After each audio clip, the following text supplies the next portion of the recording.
Welcome back to another episode of the Adversity Advantage.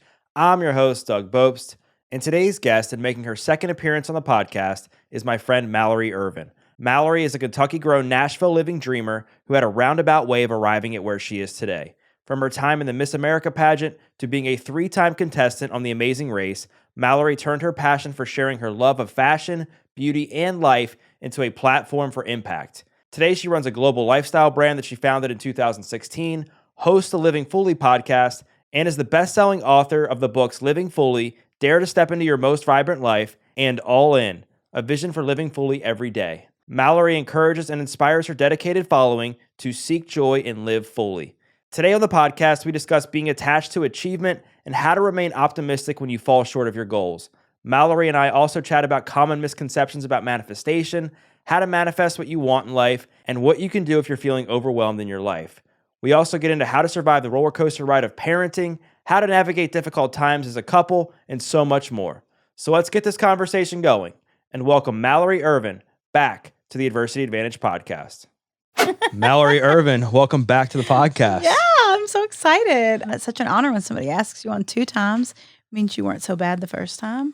I know you did really well the first time, and it's cool that we're doing it in person this time. And I know when I interviewed you the first time, it was for your book, Living Fully. And I want to talk about that, and not necessarily the book specifically, but I know we talked about in that episode, like how you struggled with addiction to, external validation and achievement. And I know you put your blood, sweat, and tears into that book and like gave it literally all that you had. Yes. And it did so well, but I know you weren't necessarily 100% satisfied with some of the things. Maybe talk a bit about your experience. I was like 95% satisfied. This is a part of me, though, that is always going to live within me, I'm sure.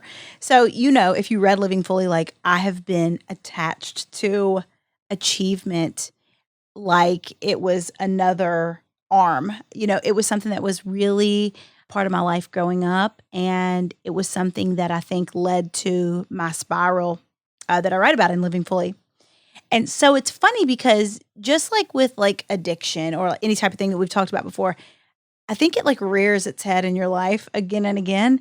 And so, with a book, there are certain lists you want to make. And I made the top of like every single list except for one list. And that's the one list that I want to focus on. And it's so frustrating to me, that I think like that, because it's like, why not focus on, wow, like, oh my gosh, if somebody would have told me that my book would be, I don't remember what it was on Wall Street Journal, 3 or 5, at the top of a list like that, I would have been like, oh my gosh, A, I wrote a book, and B, like it's on the top of that list. But instead, yeah, sometimes I'm just like, well, what's the one thing that it didn't do? And I really try and focus on all the positives. I mean, that book is, I can't remember the last time I looked, that it sold tens of thousands of copies. Last time I looked, I think it was over like almost 70,000 copies of that book, which is crazy. And I get so many DMs and so many people coming up to me in the grocery store being like, parts of this book changed my life, or I didn't know that part of your story. Thank you for sharing it. So that was a reminder to me of how much I still am attached sometimes to external validation. And it's a constant lesson that I have to learn over and over in my life. I do it as a parent too, honestly. But yeah, but I was so pleased with how it did. And then the same thing, I just, All In, my next book just came out. And I think, and it's like a journaly type of companion book. And it was like number 18 on Publishers Weekly. And to be in the top 20 books of all nonfiction as a gift book, it blows my mind. Living Fully blew my mind too. Yeah. So I definitely want to talk about parenting. Like you mentioned how this rears its head in parenting, but specifically like when it comes to success and external validation and like metrics, like there's so many people that when they're chasing after this one thing and they worked so hard and they have a lot of success because it didn't go exactly the way they thought it was supposed to, and they didn't get the results that they thought they were supposed to get. Maybe they come close, but they just don't get there, and they don't focus on the 95% that they did accomplish. They focus on the 5 that they hadn't.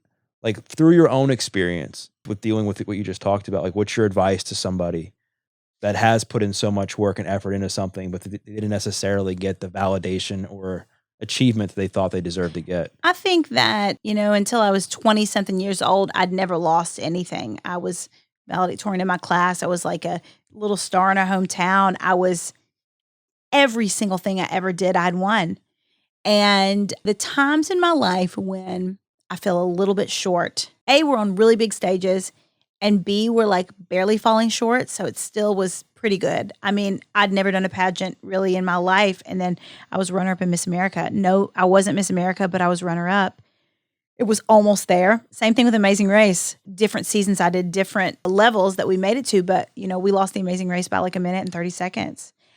Each of those losses, though, changed my life and saved my life. So now I think my advice to myself when I'm like barely falling short is remember where falling short brought you. Had I won Miss America, I wouldn't have gotten to do reality television, which launched my career.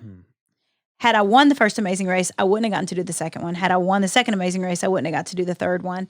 And I think that somewhere in there's a lesson for me in everything that I make it 95% and it just blows it out of the water. But there's still like one little tiny thing to grasp. And my advice, I think, to people, I think the advice the world gives you is focus on the positives. But in reality, it's not that easy. Right. So I think that my advice to someone in that situation is remember like where the things you didn't get brought you, because typically those are the things that really shape us. I mean, what are we on right now? The adversity advantage. Like it is the advantage. The adversity is.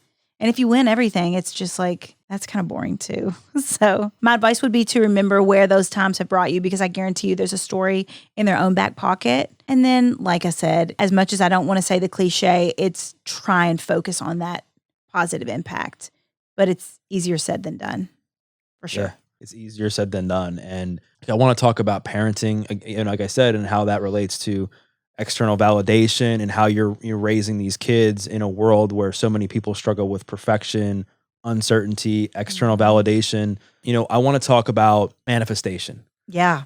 Because I know this is something that you talk about. What do you think are some common misconceptions like about manifestation? Because I think sometimes people just think that I'm just going to sit on this chair, and because I announced that I'm going to be a millionaire, that like in 3 weeks, like my bank account's just going to have $1 million in it. A misconception is that it's woo woo and like in the clouds, and it's all like you're standing there with like 2 crystals in your hand and like Indian style on your front porch. It's not. In fact, I'm very religious, and I personally think that it is hand in hand with like people that are on faith walks like myself. I think another misconception is you just say it once and then it happens, like you said. And then I touched on it already, but like I think the misconception is you can't believe in God and also believe in manifestation, because everything comes from God. And I believe that everything comes from God, as in also our own brains and the power of positive thinking and the ability to make decisions and our own choices and to be forward thinking and think about the futures that we want to have in our one life here on earth.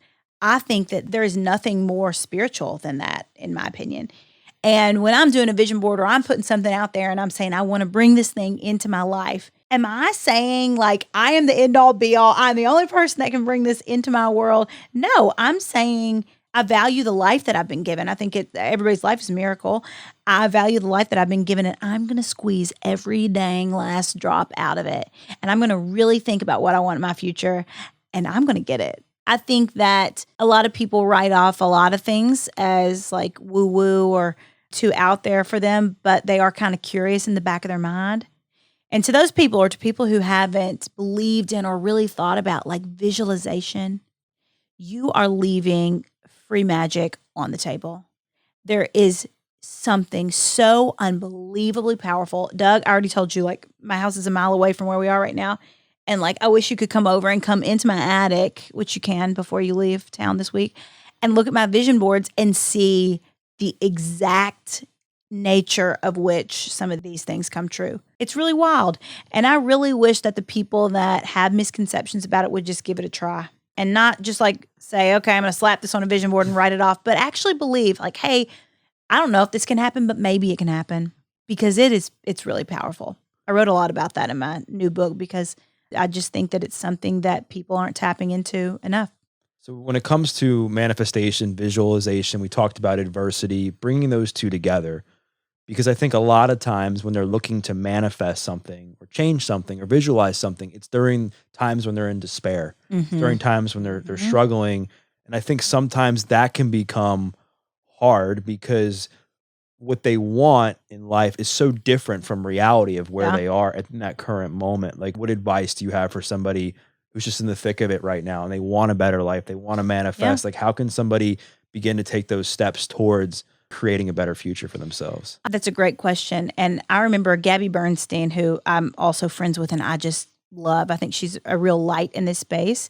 She always says something to the effect of like, you have to feel good. Like you have to feel good to bring things into your life. But she's also been very open about her addiction, her postpartum depression, and all these things. So obviously, like us and like her, like she hasn't always been there. But I personally think that rock bottom is the most amazing place to build your new life from. You and I both hit rock bottom in different ways, but man, was mine a rock bottom and man, was yours a rock bottom. I've heard you talk about your own version of that.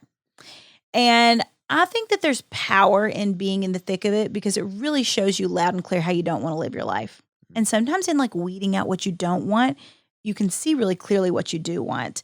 I also believe that hope and like dreaming about your future is really powerful in getting you out of those slumps and those times. I think that I do truly believe this is another cliche thing, but like what we focus on is really powerful. And I think a lot of people, I actually wrote about it in my first book, they get really stuck in this spiral of negative thinking and they just want to think like about the negative and they just want to talk about the negative and they just want to just sit and wallow in the negative. I know they don't want to be in it, but they stay in it. They consciously stay in it by thinking about it, talking about it, being in it. And even if you have to fake it till you make it a little bit, just to climb out and put like one foot in front of the other.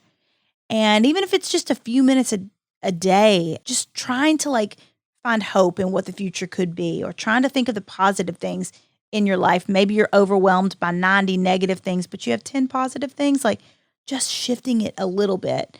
And I also think that part of visualization and manifesting, and that's why I wrote this companion book to go along with Living Fully, is really like assessing where you are in the present time. And so if you're a person that's really in the thick of it or like really in a slump, I think that piece of it is going to be really powerful of being like, why am I here? What is in my life that's bringing me back here? Is it my job? Is it my relationship? Is it my financial situation? Is it an addiction? Really assessing like, what are those things that's bringing you to that place? Because on the other side of that, like what is the opposite of that? That's what you want in your future. That's what you want on your board. Yeah, my advice to those people would be like, you actually sometimes are in the best place, I think, to build this really vibrant, amazing life. Rock bottom is.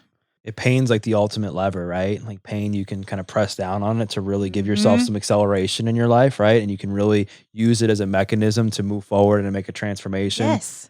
But pain it's also an easy thing at times to pump the brakes on your life and make you in turn like stay in the same spot or even go backwards, right? Because of some of the choices you make Yes. Yes. in the thick of it. And I think it's important, yes, to like change your perception, practice gratitude, look at your life in different ways, and just try to develop as much of an optimistic mindset around your reality while staying realistic as you can and looking for a way to move forward so that you can start to step into this new version of yourself. I think a lot of times what people have a hard time with is they have so many things that that are pulling at them and they're overwhelmed with things. They're overwhelmed with people in their life. They're overwhelmed with commitments. They're overwhelmed with certain things that are just consuming them on a daily basis. And sometimes it can take just eliminating some of those to help clear your mind a little bit. I know you like to talk about this as well. So talk a bit about what are some things that when you have been in moments where, you're feeling overwhelmed, you feel like you're just staring into nothing but darkness. How have you been able to evaluate some things in your life that need to go? Yeah, and I think it's different for different people. I mean, there have been times like where if I'm facing, I was facing a drug addiction at one point in time in my life, and getting out of that darkness was a lot different of a path than kind of the overwhelm. I would say that that's probably my most common thing lately in life. But in both those instances, it's how you just described, like there's too many people, there's just overwhelm. And I think so many times back in the day, I would numb it out and yes, the addiction would get worse. But here and now in my life, when I get the overwhelm and I've got too many voices, too many jobs, too many responsibilities, I think it's also common for me. I'll do two things. I'll either freeze and I'll just be like, I don't want to do anything, or me as the overachiever, I will get like, I'll hyperspeed. I'll go, go, go, go, go. And I fall back into the old patterns of like perfectionism and overworking and just being everything to everybody and just wanting to win, win, win. And I can do this and like running through a brick wall. And, I think that eliminating the noise in your life is really powerful. So many people are looking for the answers to their questions and the answers to what do I do with my life and where do I go outside of themselves. But so many times, Doug, I really think they're in us. And I think that for whatever reason, the noise in our own head or from the outside world is just too loud for us to hear the answer. I think it's really powerful to try and eliminate the noise because there are noisy people in our lives that come in that can really, you can't even hear yourself think for like all the ideas they put in your head and all the words all the time and eliminating the noise is so powerful. So I can't remember what your initial question was, but like to those people, find a way to eliminate that in your life because stress and overwhelm that's everybody's like badge of honor right now. Like I'm overwhelmed, I'm stressed, I got too much going on. And I personally, like that's my new thing. I'm really trying not to live that way. I have young children and I fought for the life that I have now and I love my life. And there's nothing that can take that peace and that joy and that vibrance away like stress and overwhelm. And so I constantly have to eliminate the noise. And it looks like different things at different points in my life, getting out of that overwhelm and that cloud that life can become. So do you think for yourself lately in the last couple of years or so, has a lot of the clutter been from people, places, like things and like just stuff that you've been focusing on? Or is it a lot of the clutter and like negative noise in your life come from like your own noise that you create, your own negative thinking? Me. Yeah. Why? 100%. Because it's just how my mind is. And it's really powerful and it's like brought me great things, but it also can destroy me. I think I've always wanted such a big life. And I think that can be the most positive thing in the world. And it can also be the most negative thing in the world. And now I would say it's overwhelmingly positive, but there's a part of that like wanting to do it all and be it all and work all like, every single hour of the day, but also be this like fairy tale parent every hour of the day. I've always wanted more and more and more. And I think I realized in my life and after everything that I went through in my life that like more and more brought me less and less peace and joy and creativity and just it made me less of a good spouse and of a good parent and of a good person that I am online to other people. That's a really easy answer for me. It definitely comes from my own mind. And that's a good thing too, because in a way it's hard, but your own mind is probably the easiest thing to control and get a hold of. You can't control circumstances and people. You can weed out those people like we just talked about, the noisy people and the people that are bad influences. You can shift certain things, but I'm very cognizant about making sure that I don't fall into that because I'm my own worst enemy with that. And also in this space, I have a podcast, a YouTube channel, books. I'm getting ready to start online courses. I have a big merchandise line. I'm also a parent. There's only a gas pedal in this space that we're in online. And the sky's not the limit. Like the universe and space is the limit. And that's not great for me. So I really have to put boundaries around myself because, when I know I can do more and more and more and make more and be more and reach more people and do more things, my go-to is that.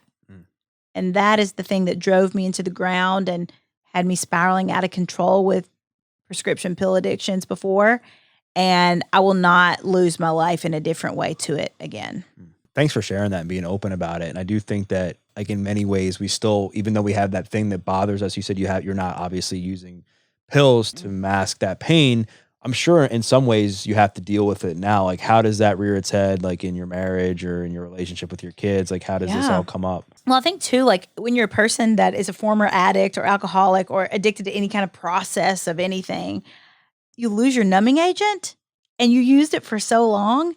you're just a fish out of water, like they always say in recovery. And you just feel like everybody else has a Band-Aid that they're walking around with. Something happens, like you don't have it anymore. Right.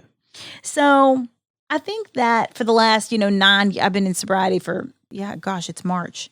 Do you lose track or, like Sometimes. to the day? I mean, somebody asked me, I can kind of think about it, but I have to kind of think about it. I have to be like, is it 8 or is it 10?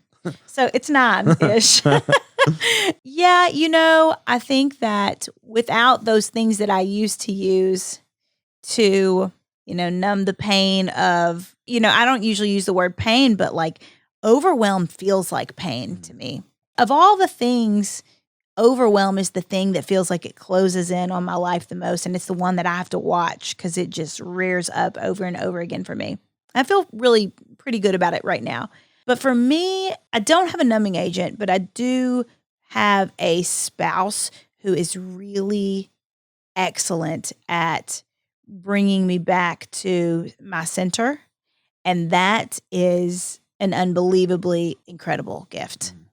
My husband was with me when I was in active addiction. He remembers that version of me. And so while I meet people that didn't see me in that version, I can tell him how bad it was. Like he saw it the most. He knows that overwhelm and perfectionism and all those things that live in me still are the things that brought me there. So he is able to keep me in check.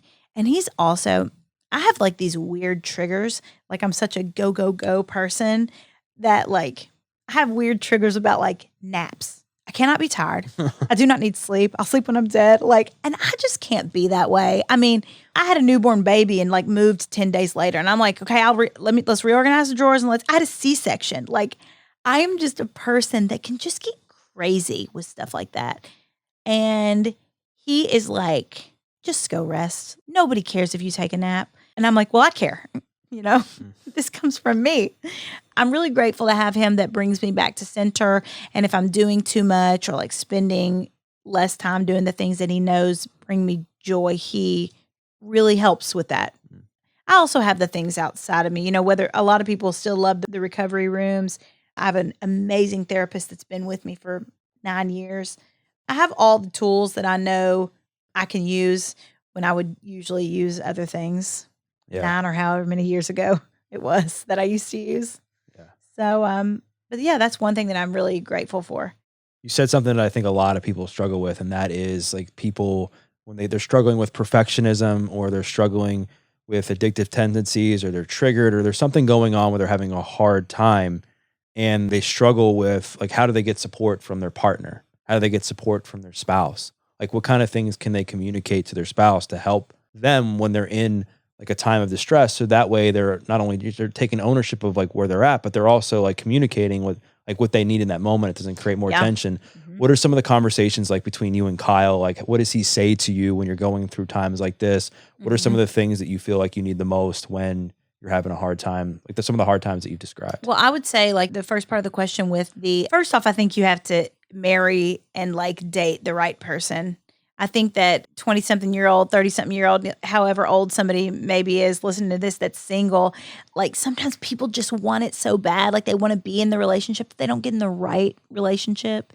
And if I had married any of the people that I had dated in my 20s, my life would look wildly different. Like I held out. I was in my 30s when I got married and started having kids. Like, just like really intentionally choose your partner. But B, I think this happens not only in romantic relationships, but in work relationships and friendships.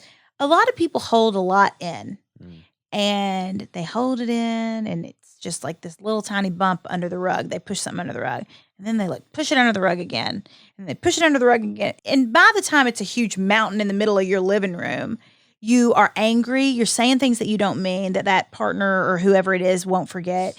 It's coming out sideways. So I think that gentle communication is really powerful and just letting somebody in. You don't have to open the whole door up wide, but you can crack the door open and be like, ugh, I feel like I was not a good parent today, or something like that. That could be one that I said. That's one that I recently said because my daughter is, so I've been breastfeeding which could be my last baby for 8 months. And she's like starting to wean and I'm emotional about that. And Kyle had no idea. And so, like, things were happening, like, I was just acting, like, a little bit off, or I would get, like, agitated about something, or, like, I would be short with the kids. And at the end of the day, I said, because I had been Googling it, like, whenever people start to, like, wean with breastfeeding, like, the hormonal imbalances and stuff like that. And I was like, I think I'm, like, feeling a little bit off with this. And he was like, what can I do as your husband? He had no idea.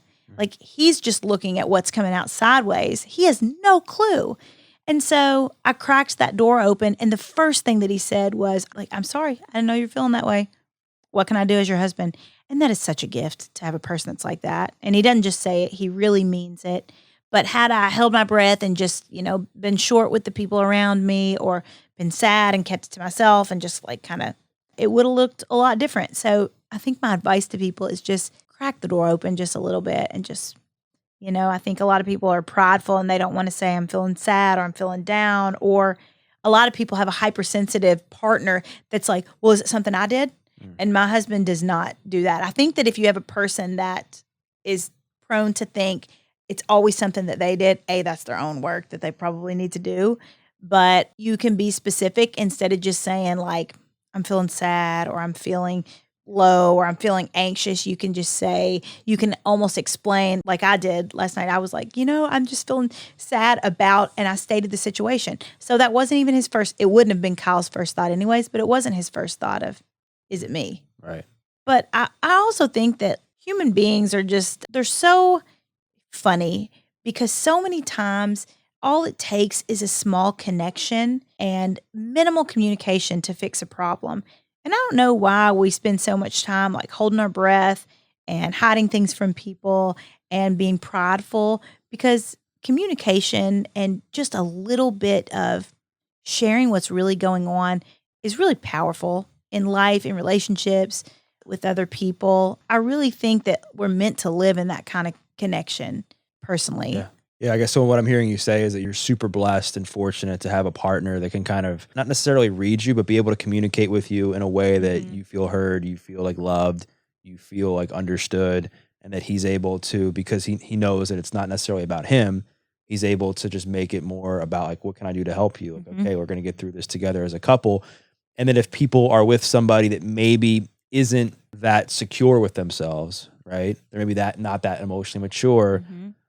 Their best bet is going to be to really learn how to communicate, like, effectively, like, hey, like, I'm really going through a hard time right now. This has nothing to do with you. This, I believe, comes from blah, blah, blah. Here's what I need from you right now in this moment. Yes. And just kind of move through it that way. But I would also say I was that person with my spouse before we went through what we went through. So we have been bad communicators before. I'm saying this from experience too. I'm not just saying, oh gosh, I found the unicorn and, like, everything is fantastic for me.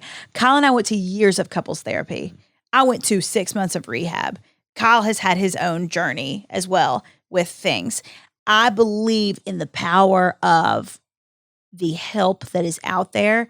And I have an amazing relationship today because of professional help, and because both parties really wanted to foster and create and make it through these things that we went through as a couple, like addiction and, all the things that I wrote about in my first book. And I think that one little piece of maybe stating, like, this is nothing about you, this is like, and letting them in a little bit on, like, what you think it might be that's going on, giving a little bit more detail, I think can help when you have a hypersensitive partner. But I'm telling you, and I hate to just say, like, go see a therapist, but couples therapists in particular it's really cool the way that they don't take a side. They just really teach you how to communicate with each other. And, we haven't been to a couples therapist in 4 years or so, but then if we needed to pick it back up again, like, we know where to go. But I think there's so much power in learning to communicate in any relationship in your life. Yeah, and to those people too, I would, if you have a partner that you feel like isn't there yet, like, with supporting you, you can find support outside of them. And a lot of times that support can really help you learn to communicate with a partner. So we've talked about how you guys have worked on your marriage and you have this great relationship now where you can effectively communicate with each other, specifically when times are hard. Let's shift gears a little bit and talk about, like, parenting. Yeah. So as a parent, so many people struggle with, like, how do I know I'm being a good parent? How do I know I'm being successful? How do I know that I'm actually doing a good job? Like, all these things go through their heads. from your perspective, somebody who is like addicted to achievement and always like trying to focus on, being 100%, how do you measure success as a parent now? You have 3 kids. Like, how does this all play out? It is a roller coaster that you are strapped into for 18 years. And like you have some control over it. Like you got on the roller coaster, but then you do not have control over about half of it. And you don't know what's coming next, if it's a high or a low. And then you get whiplash and then you throw up. And then it's just, parenting for me right now is something that's really teaching me a lot about myself and the things I've worked on so much in my life, but it also reveals the things that I still need to work on. But I also think that, especially for moms in particular, that for some reason there's always like a voice in the back of your head of, I'm not doing this right. I'm not doing enough. I'm doing too much of this. I think that it must be something that's innate as a mother to constantly just be wanting to do it better. I don't think it's a bad thing if you don't live in that space, because I think that those voices in the back of our head can push us to excellence a lot of times. But sometimes there's not excellence in parenting because there are 2 parties involved. There's a child who you don't know what you're going to get from day to day. And that child is their own person and human being that is having their own life experience, just like all of us had. And I think that so many people's parenting comes from how they were parented. I do believe that. Right. But I also believe a lot of the ways that we parent is really influenced by our culture and society. And we're in a really wild time right now. As parents, we are on the forefront of parenting kids who will not even know life without social media and this forward-facing way that our culture is. And there aren't really books on it yet. And there aren't really therapists talking about it, yet, like, because we're still in it. You hear some conversations around this, but also being a person that is in the public eye, I think about like what level of exposure is good, what level is bad.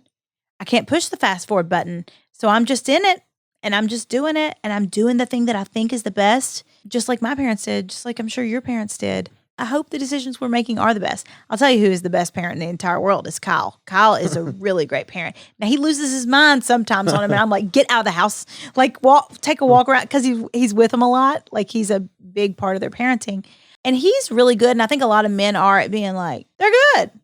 Like, what's the issue? Like, why are you worried about it? You're a good mom, great mom. I'm a great dad. Like, he doesn't seem to overthink it like I do. And I think that I overthink it out of love, but I probably also overthink it out of this need to be the best that will always be a companion of mine in my life. And just wanting to win at the game of parenting. And I want that for my kids first and foremost, but I know that this is a part of me that I want this for myself in every sense of the word in everything that I do. So it's funny to say that, but I guarantee that's part of it. But also, like, when you have children too, it's just such a surreal thing that these children, they live in your house with you. They belong to you. You are the sole person in charge of the direction of things. I mean, it's wild. You walk out of that hospital and it's just like, oh my gosh, they gave this to me? Like, they're going to let me leave with it, this child? And a lot of it is just figuring it out as you go. I didn't read a lot of parenting books, and I feel like Kyle and I do it on the fly. We're very like fun parents, and we care a lot about character and like how our kids end up. We've been looking at schools, and I'm like, this is probably the worst thing to say, but academics are not my most important. I want them to have a great education, but academics are not the first thing I look at in a school. I look at things like extracurricular. I look at like character building. I look at leadership stuff, because it's just, I mean, how many times has somebody asked you to like, do half the things that we learned in school in the job that you have now? I don't know. Right. It's just really important that they're good, kind kids that also like know what they want to do in life and choose that instead of like what they think Kyle and I want them to do. That's another really important thing to me. You hear a lot about like modeling behavior and the importance of that, like for kids to like be able to like, learn behaviors, learn coping mechanism, all that stuff that's like comes from a lot of it, like watching what their parents do. I think you kind of hinted at that. Like, do you ever worry that like you being so focused on at times being the best and being perfect is going to end up like rubbing off on your kids? Yes, 100%. Actually, I feel like I am overstating that I'm still in that state Yeah. a little bit on this podcast, just a little bit, because I'm actually so far removed from the way that I used to be. It just comes up every now Right. and then in different things. I do not want my children to end up crippled by achievement and wanting to be perfect at everything they do in their life like I was. I do also, though, think that my crash and burn brought me this amazing life Right. that I have now. So, it can be the catalyst to some of the greatest stuff, but I just hate for them to go through that if they don't have to. But the funny thing is, my parents weren't like that in front of me. Mm. They weren't people that were like, you got to be the best, you got to do the best. They were just kind of like, awesome, you're doing great. Like, Right. my siblings made like B's and C's on their report card, and they were just like, great job, try and do a little bit better. I made all A's, and they were like, great job. It wasn't like this super strict household that was like, be the best. It was all in my brain. Right. It was all self-inflicted. Right. And like I said, I'm pretty good at it now, but I do notice it sometimes here and there. But especially now having a daughter, I really do not want her to have some of those tendencies that I had of like the best or nothing. And I don't think that she will, because I'm pretty cognizant of that in my life now. And hopefully I can continue to be. Right. You painted this picture of what parenting is like, and that it's essentially like a roller coaster, which I'm sure if parents are listening, I'm sure they can relate to if they're watching this. They'll be like, yeah, it's definitely how it is. And I think that when you're on different roller coasters in life, I think you can either hold on for dear life with like fear, being like, oh my gosh, like when's the next bad turn going to come? When's the next like upside down loop going to come? Like I'm super scared. I'm going to scream the whole time. I'm going to cry the whole time. Or you can kind of like let your hands go a little bit. And you know what? I got this. I believe there's something out here guiding it. Even though this is scary, I'm going to continue on the path. Well said. What is your advice to certain parents that, a lot of times now parents are stressed or overwhelmed, their kids might be acting up and they let that impact their view of themselves? Like, what are some of your best practices that maybe the audience might appreciate hearing that of how you kind of keep yourself somewhat even keeled, like while on this roller coaster? Yeah, I think that was really well said too, how you just said that. I really like that. I'm going to remember that as a parent because sometimes like in my life, I am like gripping on to, if you're gripping on the roller coaster, like you're going to get hurt. Yeah. Like really bad. Like you're going to slip a disc. So you really got to kind of like go and I'm also on one of those roller coasters where they're like taking your picture the whole time, because here I am parenting like on the camera for everybody to see. So, I'm on that kind of roller coaster and everybody's buying the picture at the end and they're like, look how she's doing, So I think that the more you can kind of consciously, but go with the flow and be like, hey, this is life. All of this stuff is not a direct reflection of me. I think it's always better.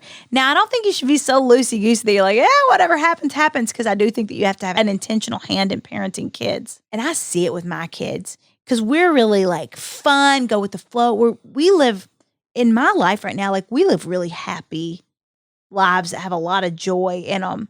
And people will comment about that, about our kids, and they're like, they're so happy. They're happy kids. And they're like, they're just like y'all. I believe that kids really reflect the attitudes and the ways that their parents are, the ways that their homes are. And I really try and be the way that I hope my children will be versus like tell them the things that these are the ways that we are and these are the ways that you're supposed to be. That was always so powerful in my life growing up around the family that I did. It's always like what's modeled to you is so unbelievably powerful. So I think that kids can really feel nervousness and fearfulness and I'm not doing this right. So, when I feel like that, I really try and shift that. I really do. I think that kids can feel when you're uneasy, Right. Especially young kids. It's funny, like the times in my life where something's been going on and I'm not even saying anything out loud. And like you can see a child come up and like look at you in the face and put their hands on you and you know that they can feel it. So I think that, yeah, while a lot of times like when the roller coaster starts, I want to hold on for dear life, or I want to get off of it in the middle, but you can't. Just kind of going with the flow and letting it be your own ride too. Just like we were talking about noisy people, there are a lot of people with, I would say, the strongest opinions about anything out there are the opinions that people have about parenting. And people can get so obsessed with those opinions, and people can also not assess their own family and the way that you want to be, and they just listen to the way that everybody on the outside says, like, this is what makes a happy home. And I wrote a little bit about this in my first book, but my dad from a really young age taught us all, like, choose your own happiness, like define what makes you happy, or else like society will define it for you. They'll say at 35, this is going to make you happy, Doug. Like, you need this spouse and this many kids and this kind of job, and like you'll be happy. Or at 65, retire and play golf. You know, my dad climbs mountains like Mount Everest and like all of these. It is the most miserable thing that I've ever heard in my entire life. Like, listening to how they live as they're climbing these mountains. But that is his joy and his happiness. And like, he always says to us, he's like, if I would have heard other people describe how this was and how I should do things differently, I never would have climbed my first mountain. And it is his joy. I apply that philosophy to a lot of my life, and especially parenting. I know what works for my family, and sometimes it's different. It's actually a lot of times different from what works for other families. It's funny because like we grew up country fresh, free range kids on the farm. Right. And my mom is funny, and she's always like, they're doing too much. They're doing, you don't need to take them to trampoline place. You don't need to. And I agree with that somewhat, but also like my kids are different. They live in the middle of Nashville, Tennessee. And sometimes like I have to take it with a grain of salt when she says that. And I'm like, you know what? She didn't mean anything in saying that, because we were free range kids. We didn't need to go anywhere during the day. But that's me choosing, this is the best for my kids. My kids need more activities. And I wish it wasn't like that, but it is like that, you know? And so I think as a parent, you really have to assess and choose what works for you as a family, as a parent, and make decisions out of that. Yeah. And to kind of bring everything kind of full circle, like we've talked about, like obviously stuff that you've struggled with. We've talked about your marriage. We've talked about like parenting and stuff around that.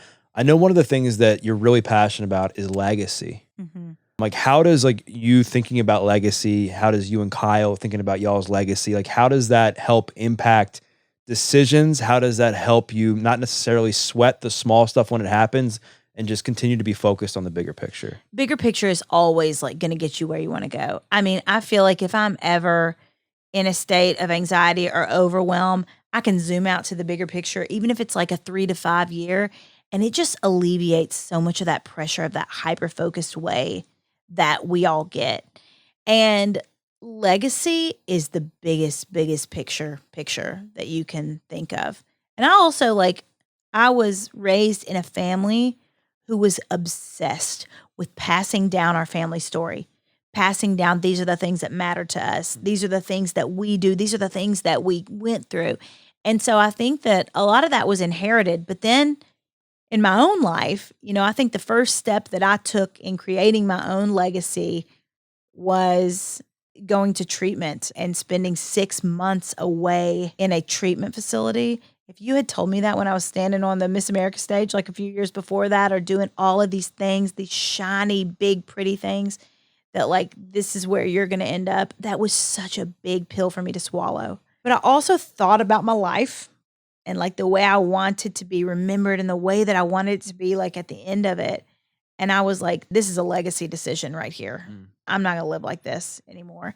And so I called it in my first book, like legacy mode. I think that so many people want to think about their legacies at the end of their lives, and I try and live in it every day. So if I'm being short with my kids, I think about like the legacy of the parent that I want to be. I try to think about a big picture. If I'm making a big decision in my business, maybe I've got this big high paying opportunity that I'm like, gosh, I should really do this, but it's going to take a lot of time away from my family or blah, blah, blah. I try to make a decision like, what's the legacy that I want to leave? Do I want my kids to remember me like working hard and making a lot of money, or do I want them to remember me being present? I try to make my decisions based on that. I just really, very simply, I just try and bring like that legacy into the present. I try and live every day. I think about legacy every single day. And when I get stuck, I really try and zoom out to like, I know it's funny to be like, what do I want my legacy to be? It sounds like a founding father to think like that all the time. But I believe it's powerful because I think it takes you out of that hyper-focused moment and it helps you to make the right decision based on the things that are priorities to you, not just like whatever's right in front of you. So beautifully said. And I think it's a great place for us to stop our conversation because everything has kind of come full circle. Like you just talked about, like thinking about the bigger picture and how that relates to like when you're like going through something challenging and you need to make a change, like thinking about like, okay, this might be a short-term sacrifice. This might be a short-term pain, but Yeah. it can lead to long-term fulfillment, happiness, and success. So Mallory, this has been amazing. I want to thank you once again for coming on the show. I think people are going to really love our conversation. They're going to want to connect with you. Where's the best place to find you online? Where can they get their books and stuff like that? You can find me anywhere. So Instagram is where we live a lot. So that's just Mallory Ervin. And then I have a website that has everything from merch to books to YouTube channel and all that. And then my books are everywhere. Everywhere you can get a book, my book is. So yeah, and thank you to anybody that's listened to this. I just have to say also, just because I know you personally and like you and I have become friends, like I always like hearing this from guests, but Doug is just the best in real life too. You're such an amazing off the podcast, just connector of people. You're just like for people. You will do anything for anyone. I feel like, I mean, you've connected me to some of the hardest, podcasts to get on or people. And you're just like so for other people. And I just wanted to say that because I think you're really just a great human being. So Thank you. Mhm. Thank you. That means a lot. I really appreciate you saying that. I really do. And you're an amazing person too. And Oh, you're I'm sweet. glad that we've connected and I'm just really thankful to have you as a friend. And then also that you've been able to come on and just share some amazing wisdom with my audience. And for those listening, I know you're going to really enjoy this conversation. And what I invite you to do is to share a takeaway. Maybe it was something that Mallory said when it came to perfectionism or manifestation or external validation. Maybe it was something that she said about parenting or legacy or her relationship with Kyle. Whatever the takeaway was, make sure to tag Mallory, tag myself, because we'd love to hear your feedback. And we once again thank you for listening to this episode of The Adversity Advantage. I'm your host, Doug Bopst. We'll see you next time.